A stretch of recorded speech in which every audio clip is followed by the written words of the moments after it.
Hello students, पिछले video में हम रीजनरेशन पढ़ रहे थे और हमने लोअर कॉर्डेट्स, स्पंज, प्लेटिहेल्मिन्थेस इन सभी प्राणियों में रीजनरेशन के बारे में पढ़ा। लोअर जो प्राणी हैं उनमें रीजनरेशन की क्षमता ज़्यादा पाई जाती है। अब हम पढ़ते हैं रीजनरेशन इन एनालिड्स। एनालिड जंतुओं में हीरोडीन या वर्ग जिसमें कि जोंक आती हैं उनमें पुनरुत्थान की क्षमता नहीं प्रदर्शित करते हैं, परंतु पॉलीकिड्स और ऑलिगोकिड्स इनमें एम्पुटेशन किए जाने पर अग्र और पश्च भाग जो है पुनः प्राप्त कर लेते हैं, तो इनमें रीजनरेशन पाया जाता है। इस प्रकार दोनों वर्गों के जंतु बीच में से काटे जाने पर पुनरुत्थान के परिणाम स्वरूप दो जंतुओं में बदल जाते हैं, क्योंकि अगला भाग रीजनरेशन से पिछला भाग बनता है तथा पश्च भाग रीजनरेशन से अगला भाग बना लेता है। इस प्रकार से दो प्राणी जो है इसमें बन जाते हैं। तो एनालिड के अलावा पुनरुद्भवन की एक सीमा होती है, वो ये है कि कटा हुआ भाग अग्रभाग तो संपूर्ण पिछला भाग प्राप्त कर उतने खंडों का हो जाता है जितना कि मूल जंतु था, परंतु आधे भाग से कुछ खंड ही पूर्ण हो पाते हैं। पिछला भाग कुल कितने खंड बना सकता है, ये क्षमता भिन्न भिन्न प्राणियों में या भिन्न भिन्न जातियों में भिन्न भिन्न पाई जाती है। जैसे एलोलोबोफोरा फेटिडा में यह संख्या 4 या 5 है। यदि इस जाति के अगले 1, 2, 3 या 4 खंड काट दें तो रीजनरेशन से मूल खंडों की संख्या प्राप्त हो जाएगी, और यदि इसके अगले 10-12 खंड काट कर अलग कर दिए जाएँ तो अब कुल 4-5 खंड ही बनेंगे। वे जंतु के खंडों की संख्या मूल खंड की संख्या से कम होगी। इसी तरह यदि हम इनके जननांगों से पीछे से दी जाए, इनकी काट जो है वो जननांग को पीछे से कर दी जाए तो 4-5 अग्रतम नए खंड ही बनने के कारण जननांग युक्त खंड नहीं बन पाते। यदि काट आधे भाग से अधिक पीछे से हो तो पश्च भाग से शीर्ष भाग परिवर्तित नहीं हो पाता है, परंतु अगला भाग जो आधे से अधिक है वो पूंछ में परिवर्तित हो जाता है। तो इस प्रकार अलग अलग जातियों में अलग अलग क्षमता जो है रीजनरेशन की पाई जाती है। जंतुओं में रीजनरेशन प्लेनेरियन जंतु की तरह ही प्रारंभ होता है। घाव के स्थान पर अधिचम कोशिकाएं चारों तरफ से सरक कर घाव को ढक लेती हैं और यहाँ पर तंत्रिका श्रृंखला के सहारे एक विशेष प्रकार की कोशिकाएं आकर जमा हो जाती हैं जिन्हें हम नियोब्लास्ट कहते हैं, तथा ये प्लेनेरिया की मेसेनकाइमल कोशिकाओं की तरह रीजनरेशन के लिए उत्तरदायी है। हालांकि इनकी रीजनरेशन क्षमता प्लेनेरिया की मेसेनकाइमल कोशिकाओं की तुलना में कम है। ये नियोब्लास्ट कोशिकाएं सामान्यतः अंतरखंडीय पटलों के पिछले भाग में पेरिटोनियम पर पाई जाती हैं। तो ये कोशिकाएं जो हैं लास्टेमा का निर्माण करती हैं जो आगे चलकर मध्य स्तरीय जननांगों को जन्म देती हैं। तो इस प्रकार से ये जोंक का रीजनरेशन दिखाया गया है डायग्राम में। तंत्रिका तंत्र अधिचम से बनता है तथा कटी हुई आंत से शेष आंत बनती है। एनालिड जंतुओं पर भी एक्स किरणें डालने पर रीजनरेशन क्षमता पर प्रतिकूल प्रभाव पड़ता है। अब है रीजनरेशन इन आर्थ्रोपोड। तो आर्थ्रोपोड जंतुओं में भी रीजनरेशन की अल्प क्षमता पाई जाती है। कीटों में सिर्फ भ्रूणीय अवस्था में ही लिम्स परिवर्तित होते हैं तथा इनका आकार भी सामान्य से कम होता है। क्रस्टेशियो के जंतुओं में लिम्स का पुनरुद्भवन वयस्क अवस्था में भी हो जाता है। पेलिनस में आँख का पुनरुद्भवन हो जाता है। इसके लिए 2 आई स्टाक के पास काटना होता है। नेत्र को आई स्टाक के पास काटना होता है। यदि काट से नेत्र की गैंग्लियन भी कट जाए तो आँख के स्थान पर एंटीना जैसा अंग परिवर्तित होता है। ऐसी परिस्थिति जिसमें सामान्य अंग के स्थान पर कोई अन्य अंग पनपे तो उसे हम कहते हैं हेटेरोमॉर्फोसिस।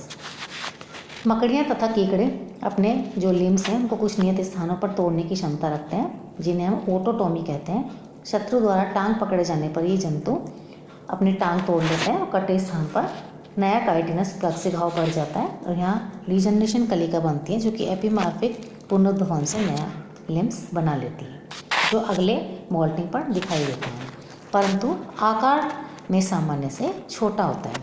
अगले मोल्टिंग में ये फिर से सामान्य आकार प्राप्त कर लेता है। अब है रीजनरेशन इन मॉलस्क। अन्य कशेरुकियों की तुलना में मॉलस्क संघ के जंतुओं की रीजनरेशन क्षमता कम होती है। गैस्ट्रोपोडा के जंतुओं में क्षतिग्रस्त नेत्र, व्रंथ में नेत्र रीजनरेशन हो सकता है। लिम्स व सिर का कुछ भाग ही पुनः प्राप्त हो सकता है, परंतु एनालिड जंतुओं की तरह संपूर्ण शीर्ष पुनः परिवर्तित नहीं हो पाता। मस्तिष्क या सेरेब्रल गैंग्लियन शीर्ष के रीजनरेशन में महत्वपूर्ण भूमिका निभाती है, अतः इनके अभाव में शीर्ष का छोटा सा भाग भी पुनः विकसित नहीं हो पाता। सेफेलोपोड के जंतुओं में आर्म्स पुनः विकसित हो जाती हैं, परंतु अन्य भाग पुनः प्राप्त नहीं हो पाते। इस प्रकार अलग अलग जंतुओं में या अलग अलग फाइलम में जो है रीजनरेशन की क्षमता अलग अलग होती है, और जैसे जैसे हायर फाइलम की तरफ चलते हैं इनमें रीजनरेशन की क्षमता जो है वो कम होती चली जाती है। अब है रीजनरेशन इन इकाइनोडर्म। एस्टेरॉइड व ऑफियोरॉइड इकाइनोडर्म में अरियल सम्मिति पाई जाती है। इन जंतुओं में रीजनरेशन की अच्छी क्षमता होती है। इनकी कटी हुई भुजाएं और सेंट्रल डिस्क पुनः प्राप्त किए जा सकते हैं।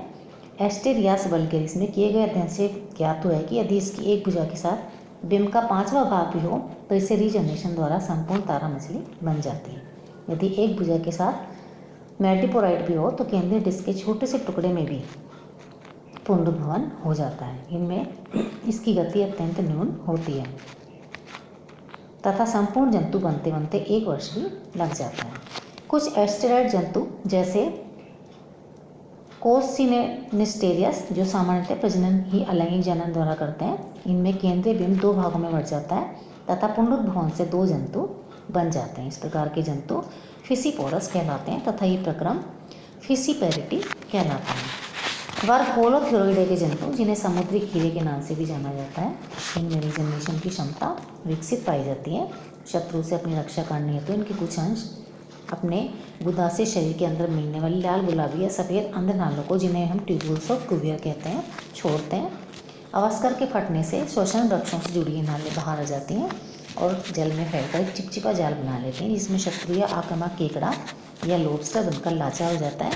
इन नलिकाओं का वापस से रीजनरेशन हो जाता है। इसी प्रकार कुछ अन्य वंश के जंतु जैसे होलोथुरिया, स्टीकोपस व एक्टिनोपाइगा एवं अन्य विशेषता प्रदर्शित करते हैं, जिसे हम कहते हैं एविसिक्रीशन।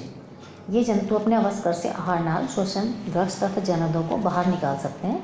थायोन में कुछ अन्य कीड़ों में अग्रभाग फट जाता है, जिससे टेंटिकल्स, रश्मि व संबद्ध अंग तथा आंत का कुछ भाग बाहर निकाल दिया जाता है। ये अंग रीजनरेशन के कारण पुनः प्राप्त कर लिए जाते हैं। कुक्कुमेरिया, थायोन व होलोथुरिया वंशों में अवस्कर पुनरुद्भवन में महत्वपूर्ण केंद्रीय भूमिका निभाता है। यदि आड़ी काट से जंतु के कुछ टुकड़े कर दिए जाएं तो वही टुकड़ा रीजनरेशन करता है, जिसमें क्लोएका हो, परंतु आड़ी काट से 2 हिस्से किए जाने पर दोनों अर्धांश जो है वो रीजनरेशन करते हैं। क्रिनोइड सी लिलीज के जंतु में भी तारा मछलियों के समान रीजनरेशन की क्षमता पाई जाती है। इनकी टूटी हुई भुजाएं केंद्रीय बिंब का कुछ भाग मछलियों के समान ही रीजनरेट हो जाता है। इनका एबोरल नर्व सेंटर रीजनरेशन हेतु आवश्यक होता है। यदि यह हो तो समस्त विसरल मांस जो है पुनः विकसित हो सकता है। सीलोमसाइट्स पुनरुद्भवन में सक्रिय रूप से भाग लेते हैं, घाव के स्थान तक अभिगमन करते हैं। ये यहाँ भोजन पहुँचाते हैं, तन्मत ऊतकों का भक्षण करते हैं। अब है ये सारे थे नॉन कॉर्डेट्स के अंदर रीजनरेशन। अब हम आते हैं कॉर्डेट्स के अंदर। कॉर्डेट्स अकशेरुकी जंतु की तुलना में कशेरुकी जंतु की रीजनरेशन क्षमता जो है काफ़ी कम पाई जाती है। किसी भी कशेरुकी जंतु में 2 भागों में काटे गए जंतु से 2 जंतु विकसित करने के स्तर का रीजनरेशन नहीं पाया जाता है। जिन जंतु में क्षमता मिलती है वे कुछ क्षतिग्रस्त या खोए अंगों को पुनः प्राप्त कर लेते हैं। तो सबसे पहले हम पढ़ते हैं रीजनरेशन इन फिशेज। मछलियों में रीजनरेशन की क्षमता बहुत कम होती है। इनके पंख यदि कट जाएं या क्षतिग्रस्त हो जाएं तो ये पुनः विकसित हो जाते हैं, परंतु पूंछ काट देने पर ये रीजनरेट नहीं होती। अब है रीजनरेशन इन एम्फीबिया। अन्य कशेरुओं की तुलना में एम्फीबिया जो हैं उनमें रीजनरेशन की क्षमता अधिक होती है। यूरोडेला के सदस्य जैसे न्यूट, सैलामेंडर लार्वा वयस्क अवस्था में खोए या क्षतिग्रस्त लिम्स, मूछ, बाह्य गिल, ऊपरी व निचले जबड़े पुनः प्राप्त कर लेते हैं। यदि नेत्र का थोड़ा सा ऊतक भी शेष रह जाए तो इन जंतुओं में पुनः नेत्र विकसित हो जाते हैं। यूरोडेला के सदस्यों तथा कुछ न्यूरा के सदस्यों में मस्तिष्क के पुनरुद्भवन की क्षमता पाई जाती है। यूरोडेला जंतुओं में मस्तिष्क हेमिस्फीयर काट दिए जाने पर ऑल्फैक्टरी एपिथेलियम व काटी हुई सतह से न्यूरोब्लास्ट कोशिकाओं के विभाजन से पुनः प्राप्त हो सकता है। इसी प्रकार नेत्र तंत्रिका को काट देने पर भी वापस से रीजनरेट हो जाते हैं। यूरोडेला के जंतु की तुलना में एन्यूरा के सदस्यों की रीजनरेशन क्षमता कम होती है। मेंढक व भेकों में सिर्फ लार्वा ही टूटी हुई या पूंछ या लिम्फ रीजनरेशन से पुनः विकसित कर पाते हैं। कायांतरण के बाद वयस्क में क्षमता शेष नहीं रह जाती।